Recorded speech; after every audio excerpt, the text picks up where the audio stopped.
जो सांबा का एक बहुत ही बर्निंग इशू लगा लो, इलीगल माइनिंग और माइनिंग माफिया के खिलाफ जो ये नेक्सस सांबा में फैला हुआ है और जो अपने पैर पसार रहा है उसके खिलाफ है।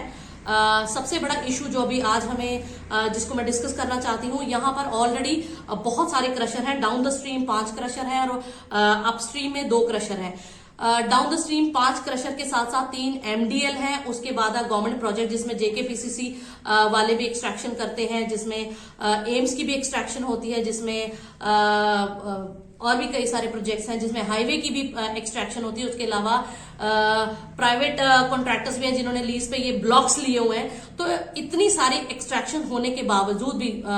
अब ये सुनने में आ रहा है, सुनने में क्या आ रहा है मतलब मैंने तथ्यों पर भी काम किया है, क्योंकि हमने वेरीफाई किया है, डिफरेंट डिपार्टमेंट्स को जब कंसल्ट किया तो ये पता लग रहा है कि वहां पर और भी क्रशर जो है एस्टैब्लिश किए जाने की प्लानिंग की जा रही है और प्रोसेस में है। तो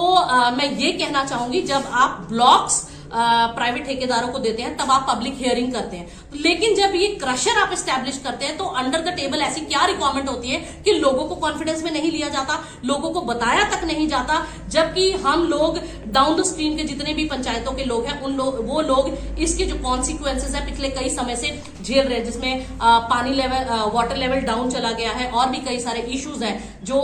इलीगल माइनिंग की वजह से लोगों को फेस करने पड़ते हैं। हम कई बार डिपार्टमेंट्स को अप्रोच करते हैं और बोलते हैं कि इस इलीगल माइनिंग को रोका जाए, और जो मनमानी आज इन माइनिंग माफिया की और इन क्रशर वालों की आए दिन हम ओवर चार्जिंग कह लो या गुंडागर्दी कह लो, या जो इनको एज पर पैरामीटर काम करना होता है, ये लोग अपनी मर्जी से बड़ी बड़ी हाईटेक मशीनें लगा के पोपलाइन लगाकर, जो कि एज पर इंस्ट्रक्शंस या एज पर परमिशंस इनको अलाउड नहीं होती, लेकिन ये फिर भी उनका इलीगल यूज करके बड़े बड़े गड्ढे इन लोगों ने आज बसंतर में डाल दिए हुए हैं। वहां से गुजरना लोगों का मुश्किल है और एक थ्रेट बन चुका है एडजॉइनिंग एरियाज के लोगों के लिए। तो बार बार हम एडमिनिस्ट्रेशन से ये बात करते हैं, बार बार कंसर्न डिपार्टमेंट से हम बात करते हैं कि इसको कंट्रोल करना चाहिए। रेनी सीजन में जब माइनिंग टोटली बंद होती है तब भी बसंतर रिवर से धड़ल्ले से 24/7 माइनिंग होती रही। MDL जिनके पास हम कहते हैं कि जुलाई के बाद से माइनिंग पहले 2.5 महीने रेनी सीजन की वजह से बनती है, उसके बाद भी कई सारे यहाँ पे डॉक्यूमेंटेशन की पेंडेंसी की वजह से ब्लॉक्स को अभी उनकी परमिशंस नहीं ग्रांट की, एक्सटेंशंस नहीं मिली, तो उन लोगों ने भी अपने ब्लॉक्स अभी तक नहीं खोले। लेकिन करीबन 5-6 महीने से ज्यादा का समय हो गया, जो अभी भी उनका शायद पता नहीं हो ऐसा कौन सा स्टॉक है जो अभी MDL वालों का खत्म नहीं हो रहा। अभी तक भी अगर कोई पकड़ा जाता तो ये बोला जाता है कि वो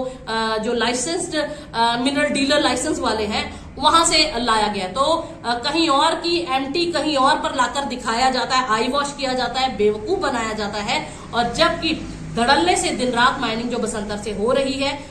उसके खिलाफ है। तो मैं ये कहना, इसमें सिर्फ एक डिपार्टमेंट इन्वॉल्व नहीं है, इसमें मल्टीपल डिपार्टमेंट्स इन्वॉल्व हैं, जिसमें सबसे पहले आता है माइनिंग डिपार्टमेंट। बहुत बार अप्रोच करने के बाद, बहुत बार कंप्लेंट्स करने के बाद, कल रात को भी 12 बजे मैंने DMO साहब को फोन किया, पहले उन्होंने नहीं उठाया, फिर मैंने DC साहब को डायरेक्ट कॉल किया, उनसे बात हुई कि रात को 4 JCB लाइट्स ऑफ करके किसी पर्टिकुलर ब्लॉक के, मैंने उस ब्लॉक का नाम भी बताया कि उस ब्लॉक में माइनिंग कर रही है। तो ये दिन रात यहाँ पर माइनिंग होती है, लेकिन माइनिंग कंट्रोल क्यों नहीं हो रही? मेरी रिक्वेस्ट है हायर अथॉरिटी से, मेरी रिक्वेस्ट है DC साहब से, मेरी रिक्वेस्ट है SSP साहब से कि इस पर आपको सीरियस कदम उठाने पड़ेंगे, क्योंकि लोग बहुत तंग हैं, लोग बहुत दुखी हैं इनकी गुंडागर्दी से,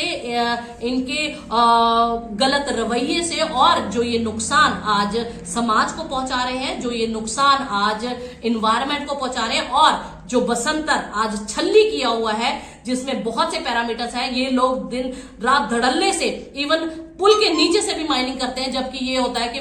500 मीटर्स की रेंज में अप एंड डाउन कहीं भी माइनिंग नहीं होनी चाहिए। तो ये it is a threat to the society, it is threat to the environment and it is threat to the people. तो ये रिक्वेस्ट है मेरी हायर अथॉरिटी से कि इसके खिलाफ स्ट्रिंजेंट कदम उठाएं, और अगर आप सच में कंट्रोल करना चाहते हैं तो it is just 24 hours job. बहुत से ऐसे प्रूफ्स हैं, आज तो हाईटेक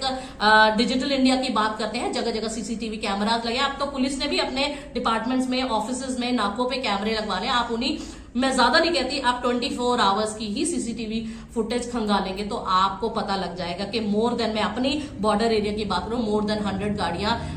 100 क्या 150 गाड़ियां विद इन 24 आवर आप देख सकते हैं पकड़ सकते हैं अगर आप सच में पकड़ना चाहें। तो यही रिक्वेस्ट है एडमिनिस्ट्रेशन से कि सीरियसली इस पर कदम उठाएं। ये कोई भी ऑफिसर छोटे बेनिफिट के पीछे या पर्सनल बेनिफिट के पीछे लोगों का नुकसान ना करे।